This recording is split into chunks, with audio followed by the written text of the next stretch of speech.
And welcome back to another CBB talk with your boy Will Dickinson.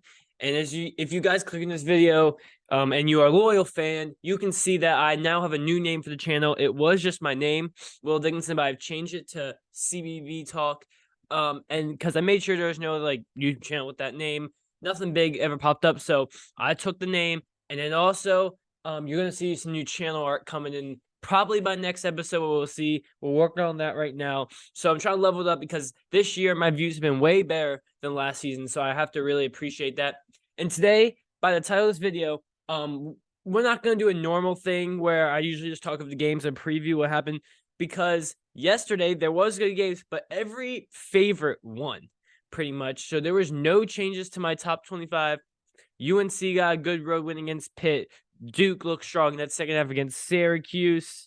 Colorado State got a very, very impressive win over New Mexico at home to stay in my top 10. And what was the other? Illinois destroyed Northwestern without Terrence Shannon. They look like they haven't skipped a beat. But besides that, there really wasn't anything crazy going on. So today, I'm gonna predict who's gonna win each Power 6 conference. I'll give you my top 3, and we're going to compare it. Since the start of conference play is happening, this weekend's a great weekend of college basketball.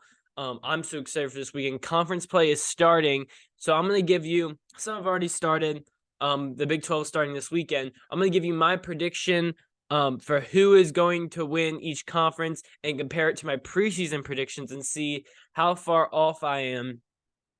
So let's start this off here. I'm going to start the ACC, the conference that I know and love. Right here above the camera that you can't see, I have an ACC pennant. I grew up on the ACC, a guy from North Carolina. Of course, I live in Duke, Carolina, NC State territory, Wake Forest territory. I live in ACC country, so we're going to start with that conference. I'm going to give you my top 3 teams and then compare it to my preseason pick and see what's changed. At 3, I got Clemson coming in, my 3rd predicted team to finish this year. Clemson was not in my top 3 to start the year. Clemson is they were a good team. They were predicted, I think, to finish 5th in the preseason poll, in the ACC preseason poll. Clemson's a very, very good team. Of course, PJ Hall, and they have a tough test night, game of the night. Clemson at Miami. That's going to be a really good game. I have Clemson at 3. They've started off the year super strong, have a lot of good wins. I can't remember what I have them ranked right now, but I'm pretty sure I have them like 12th, 13th. My 2, I have UNC. I think this UNC team is different. They got a huge win. They beat their kryptonite Pitt, that's who it's been over the last couple of years.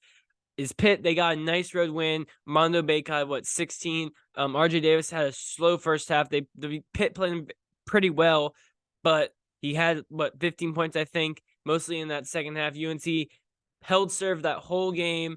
Was really never in panic. It was close, but they never felt like they were in trouble and won that game pretty easily. I love this Carolina team so far, and RJ Davis is the guy. They're better than last year, that's for sure. And I think they can win the ACC. But my team to win the ACC, and the team I had in the preseason to win the ACC, is the Duke Blue Devils. And yes, I know they're 0. They already have a loss in conference play to Georgia Tech, which hurts my case just a little bit, while the other teams don't have losses in ACC play. But I love how this Duke team's playing. Jared McCain's coming to his own. Another good one last night. Mark Mitchell had 18 points in the first half last night against Syracuse. And I thought Syracuse was a good team. I still think they are. And Cameron wasn't in a rocket environment. My friend went to the game last night. Students yet to be back, and they still easily won at home against a good Syracuse team. Flip Kelsey didn't even have to have a big game. The one thing they don't have is a dominant big, which could be a problem down the stretch. But I love this Duke team. They're young, and they got off to a rough start. But my preseason pick was Duke. And let's see what my preseason predictions were. So I had Duke winning the ACC preseason. They were my number 1 team in the country. I had Miami finishing 2nd, 11th in the country there. I have Miami, and my honorable mentions are Miami and Wake Forest. Wake Forest has won 8 in a row, playing really well. They have a lot of good transfers in there. Hunter Salas, Eric Reed from Gonzaga, 2 Gonzaga guys on this team. They're playing very, very well. And shout out to Syracuse, they'll be right in there too. But Miami, we'll see how they play tonight. Big game against Clemson coming up, but so far they haven't lived up to preseason expectations coming off a Final Four. But Miami, last year I loved them. This year I'm not as in love with them, but I still think they're a very, very good team. And then third, I had UNC. That was my third predicted team preseason. So not too different. Duke and UNC still in there. And then Clemson kind of replaced Miami in my top three. But I like Duke. Controversial pick, but give me the Blue Devils there. They're playing so much better of recent. Shout out to Cherry Coke. Probably my favorite soda. Let's move on to the Big Ten. A conference that once again is kind of mid. I'm pretty sure they're KenPom ranked 4th. ACC's KenPom ranked 6th. So are 7th behind the Mountain West. Shout out to Mountain West. They're looking really good. I didn't do the Mountain West, but they're practically a power conference, looking to get 4 or 5 bids this year. But let's move on to the Big Ten. My number 3 team in the Big Ten, Wisconsin. They have some good wins this year. Got another win last night over Iowa. They're looking way better. They're an experienced team, but then they bring in guys like AJ Storr, who's been amazing. He leads the team in points per game with 15. Not a team that I really had that much on my radar in the preseason. Just had them outside my top 25. Wasn't sure how they are. They're still outside my top 25. But it was between them and Michigan State for me. Michigan State and Ohio State in my honorable mentions there in the Big Ten. But I had Wisconsin because Michigan State is 0-2 in conference play right now, while Wisconsin's 2-0. So they already have a 2-game lead on them. And that's good. That played the difference because Michigan State has ground to work up. But I think Michigan State at the end of the season will be a better team. But I think Wisconsin might finish higher than them. But I do like this Wisconsin team a lot. Number 2 is Illinois, and I'm a little skeptical with the loss of Terrence Shannon, but they've shown so far through 2 games it hasn't had a great effect on them. And obviously, I think Illinois can compete for number 1, and we'll see. They play Purdue on Friday night. Best Big Ten game of the year is going to be great test between the 2 best teams in the Big Ten. But we'll see. Marcus Domask has stepped up, had 30 points last night, his second 30-point game of the year. He's played super well. Let's see if Coleman Hawkins can step up there. They have guys on this team that I very, very much like. In Illinois, this is the best Illinois team since that Ayo DeSumo, Kofi Coburn team about, 3 years ago now? And if they had Terrence Shannon, who knows? Maybe they can get him back before the season ends. But I have Illinois at number 2, but is a bigger gap now without Terrence Shannon because number 1's Purdue. That was also my preseason number 1 pick, so not much has changed from my preseason number 1s. I had Purdue number 1 in the preseason. I had Purdue ranked 2nd in the third in the preseason.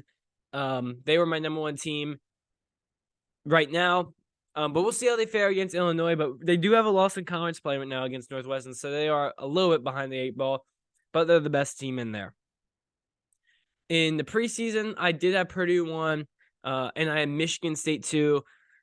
Tough look so far. I had Michigan State 4th in the country preseason. Right now, they are they're 0-2 in the Big Ten, but they're looking better. They're trending in the right direction, which is good to see. But then the Big Ten, I didn't have anyone else ranked. I had Illinois at 23. So it went Purdue 1, Michigan State 2, Illinois 3. And again, 2 of my 3 teams are the same. And then I have Wisconsin moving in instead of Michigan State. So my rankings aren't that bad. I have Wisconsin 5th and Maryland 4th. And Maryland looks like a rough prediction there. But Ohio State, shout out to them, didn't have them on my radar. And they're playing well right now. Those are my Big 10 predictions. Let's move on to my Big 12 predictions here. The best conference in America. This was hard for my number 3 spot. And I went with a little bit of a different answer here. I have Texas. Since they've got Dylan DeSoe back, they've looked a lot better. I like this roster. Max A. Smith, of course, Tyrese Hunter, Caden Cedric, Dylan Mitchell. This is an experienced team and also a winning team in the past. I like Rodney Terry as a coach. And this team was a 2 seed in last year's tournament and made an Elite 8. I think they can get to that level again. I don't think they're as good, but I do think they can get to that level again. And it was tough. My honorable mentions, it was between them or Baylor. Because BYU is right now, I think, is the 3rd best team right now. But this is their first year in conference. I think they're going to fall off a little bit. And then I had Iowa State, who's won a lot of games by a lot against bad opponents, also out there. But Baylor, Both those teams are experienced in the Big 12, but I like Texas just a little bit more roster-wise, and they've been playing better of recent compared to Baylor. My top two are pretty easy. I got two Houston. They're undefeated right now. And I understand that they just haven't played amazing competition this year, and this is their first year in the Big 12, which might take a little time to adjust playing great opponents night in and night out. And I got Kansas at 1. My preseason number 1 in this conference stays number 1. Houston and Kansas, I do think they're close, but again, I can't doubt Built Self and Kansas. They win the Big 12 more than not, and this year is another great team. And I got Kansas at 1. That's what I have in the preseason. I am 2 in the preseason poll overall. Number 1 in the Big 12, I had Houston. Number 2, and then number 3, I had Texas. So my preseason predictions to now don't change at all, which is very rare. But maybe I'm just a genius. Like, I had Baylor finishing 4th. That's what I have them now. My top 4 stays the exact same. So maybe I'm a genius. Maybe I'm a genius. I haven't really thought about that, but I could be a genius. Also, I have on document my notes on my phone that I had Lamar Jackson win the MVP preseason. I should have put money on that because that's going to win. So maybe I'm a genius. I just realized that. Maybe I should change this podcast to just me being a genius. No, I'm messing, guys. I'm messing. But my Big 12 predictions do look pretty money right now. Kansas, Houston, Texas as my top 3 in that league. But this 3 spot could go to BYU. They could prove me wrong. Who knows? Let's move on to the Big East, one of my favorite conferences in college basketball. Probably my favorite to watch here. And this was tough. Number 3, I have Providence. I know, a shocker. Did not have Providence in the preseason. But every time I watch them, I love this team. They're not afraid of the moment, which is my favorite part. And I think Bryce Hopkins, still a killer. Dev Carter, a big shot taker and a big shot maker. And then their role players are all really good. They love to shoot the 3. And Kim English has done an amazing job. Such a young coach, brings a lot of energy, and it's hard to win at the dunk. And that was a reason I have them at 3, because they have a good home court advantage. They're a really good team. They're playing well. They're undefeated right now in conference play, which is huge. I have Providence at 3, a team that I did not see preseason, and they already have good wins this year. Number 2, I have UConn. This was tough between UConn and Marquette. I have Marquette too. UConn, I had to because of last year's struggles in the Big East. Both these teams already have losses. UConn took a weird loss to Seton Hall, and you can't lose games to win the Big East against really mid teams. You can lose to your top opponents, but I have UConn at 2 just because, again, Klingon right now is out with injury. We do not know how that's going to affect this team when they play really good opponents. They already have a loss. UConn, I still think, is an elite team in this country that can win a national championship. But in Big East play, I'm not sure if they're going to be the best team. Marquette's my 1. They won the Big East last year. They don't lose at home in the Big East. And they already have a big win this year against Creighton. They have a loss. They do have a loss. But I like Marquette because they're going to win their home games. They have the talent, and I'm huge on this team here. They're my number 1. And then Nova, I was so close putting Nova or Providence, but I like the Providence team so far a little better. And we've seen Nova lose some weird games while Providence really hasn't. And then Creighton, I still respect their talent, but I couldn't put them in there with a losing record right now. Compared to my preseason, I had Marquette 1. I had them 5 in the nation. I had UConn 2, and I had Creighton 3. But all these teams are in my top 10. So Creighton right now not looking like a great prediction. But that was kind of a unanimous thought. And then I had Villanova finishing 4th in the conference there, and St. John's 5th. St. John's could be a tournament team, not. And Villanova, I have them 4th right now, so it's pretty good. But Providence is the real shocker this year. Not in my preseason rankings, not what I thought would be in the top of the Big East with a new coach. But so far, they're looking really, really good. And I got them finishing 3rd. Maybe this team shocks it and can finish at the top. But there's some teams with really good talent.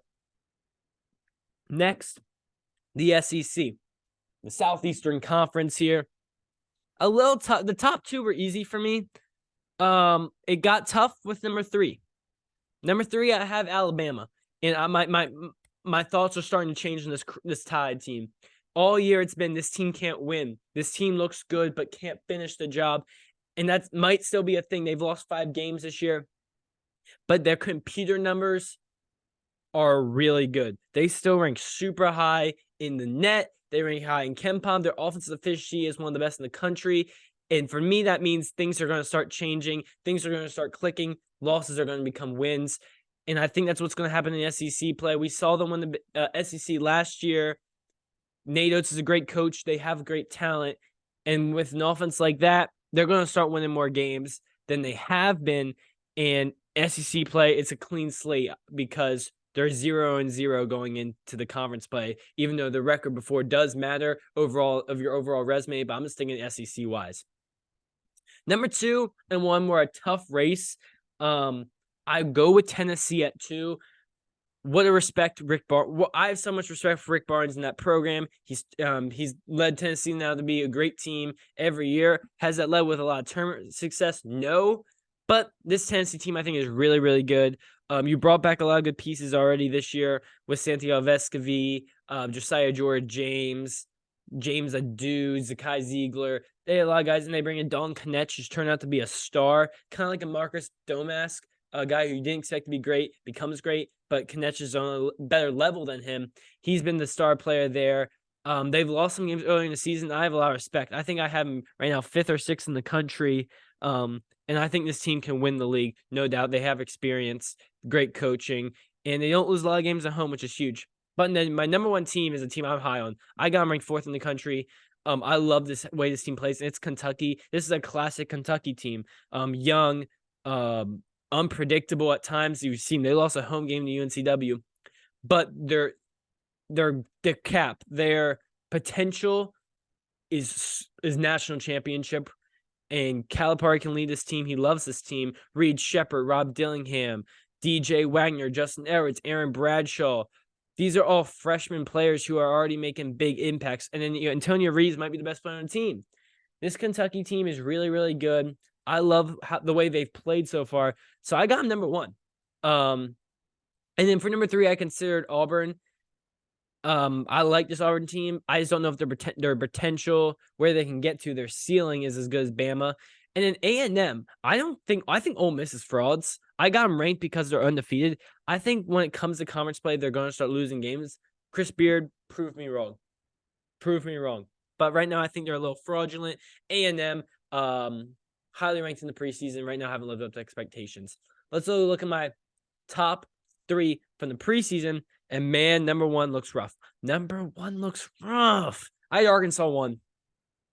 This is my biggest swing and miss of the year. Michigan State, it's a swing and miss.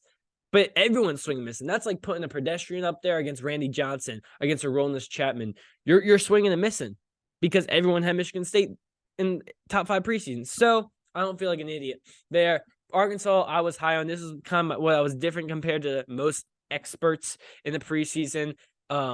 But I respect just Eric Musselman, and I think they can get to the tournament, but they're not a top 3 team in the SEC. I don't see them as a top 5 team in the SEC, but once again, clean slate with conference play, maybe they can turn their season around. But again, when you have a lot of transfers and all this coming in, it's sometimes hard to get off to a fast start because you have a lot of new people in new places, and you're trying to figure out everyone's role. But so far, it has not looked great. Number 2, I had Tennessee. I just knew they had a lot of good pieces from last year's team. And then 3, I had Kentucky. So I didn't have A&M in my top 3, but A&M was just right outside. And so that was my consensus 4 and Alabama 5. So not crazy different. I guess the surprise team is Auburn. I did not know how good they were going to be. But my top 3, pretty similar to my preseason one, besides Arkansas. That one looks rough. And my final conference I did was the Pac-12. Pac-12 wasn't too hard to do. But I'm going to be honest, the Pac-12 this year is shitty. And it's a matter of fact, they're just not a good conference this year. 3, I had Utah. Brandon Carlson, I think that's his name. He's good. Good big, can shoot the ball. He's averaging, 15, 16 points this year. 40% for 3. He's a really good player. And this is the best Utah team in a while. They can make a tournament. But, man, this Pac-12 was weak. It was between them and Oregon for 4. I think Oregon has more potential, but I like Utah's floor better. And that's why I have Florida. Utah 3. The reason Oregon has a lot of good freshmen playing.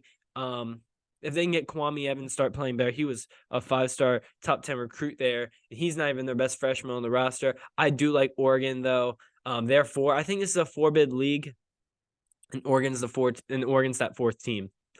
2, Colorado, and I think it's close. Colorado so far the most consistent team, and they haven't had a healthy Cody Williams all year. Guy was I'm pretty sure top 5, top 10 in the nation. Brother of Jalen Williams on OKC. Him getting fully healthy adds this to this team's ceiling so much. And I think and Tristan Silva, again, he's been a little banged up and not 100% this year. But then they showed that KJ Simpson could be an All-American player. Colorado's really, really good. And I like this team. I think this team has potential to be the best team in the Pac-12. But I have to respect Arizona. And yes, they've now lost 2 of their last 3 games. Haven't looked great. But that's a Tommy Lloyd team. Their offense is going to be hit or miss at times, especially when you have a guy like Caleb Love. But this roster's too good. Kylan Boswell has really struggled since the beginning of the season. If he should be able to turn it around. Of course, Larson, they need to probably feature Omar Ballo a little bit more. Keyshawn Johnson's still a really good player, and they're figuring out their bench. They don't have a great depth, but not a lot of college basketball teams do. And we saw Arizona has potential to be number 1, the best team in the country, which I've had them at this year. But I think Colorado could close the gap. I think it's a clear top 2 in the Pac-12.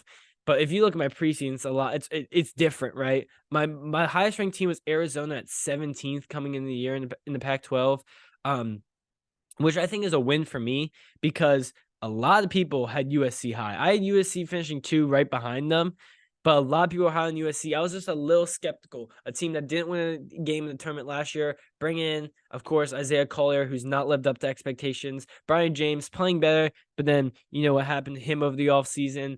But yeah, I thought they were going to be better. They had a guy like Boogie Ellis who was almost damn near All-American last year. But they're just not good. They're not going to be a tournament team. They're under 500.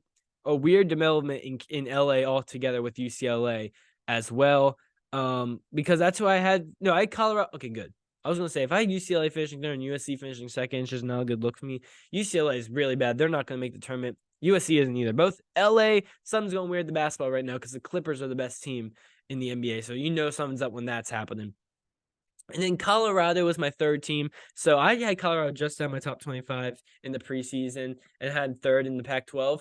So I would say it's a win for me. But Utah has been a surprise. I did not know really how good Utah is going to be this year because it's not a traditional team that's in the top of the the Pac-12 rankings. But so far they looked really good, and I think they're a tournament team. But again, the Pac-12's looked very, very weak to start this year.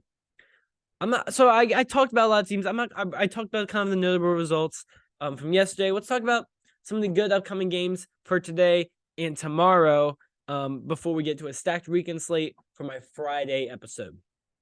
And hopefully I'll have that new clip art or my new profile picture. It's going to be looking nice. I'm trying to make this nice because right now it's just me and the microphone with my personal YouTube channel. And I guess that's what it's going to keep going to be. But hopefully I can start getting more recognition. And the views have been going up, though, which I greatly appreciate. Seton Hall Providence is a good game at 6:30. It's not an amazing game, but Providence, Seton Hall has already shown potential. They have a good win this year over UConn.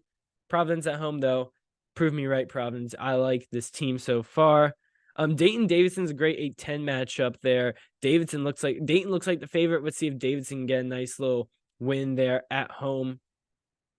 It's weird. I forget Davidson's in North Carolina. I just don't know where it is in North Carolina.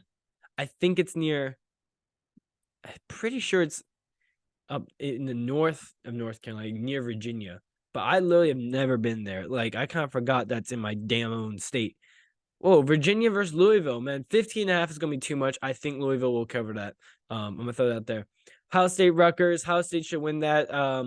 But you're close making my top 25, Ohio State. Keep winning games. You can just maybe sneak in there. And then, of course, I said the game of the day is Clemson at Miami. We have Clemson -1. This is a pick'em game. Miami at home in Coral Gambles. Want to see their full potential here on ESPN. Clemson, I think, is a legit team. They've proven to win on tough environments. They've won at Alabama. They beat an undefeated South Carolina team. This team's a good team. Clemson's a good team, and I think Miami is too. But I know Clemson's a good team. I think Miami's a good team. I want to see Miami prove me right and get a win here at home. Clemson has one loss all year, and it's to a road loss against a really good Memphis team. Villanova beat Xavier, please. Don't lose another weird game. Indiana, Nebraska's these are going to be two teams on the bubble this year. At the Pinnacle Bank at Nebraska. Nebraska, please get a win there. They keep your, a good little tournament resume. And that's really it for today. There's not much great today, but Clemson Miami's the game of the night. And then tomorrow, I'm not sure what's going on tomorrow. Let's see. Michigan State, Penn State, really nothing. JMU goes on the road to stay undefeated against a Louisiana team that made a tournament last year. They're not great this year, but they're only 6-point favorites. So let's see if JMU can get a nice little road win there and go to 14-0. That would be very nice to see from my Dukes.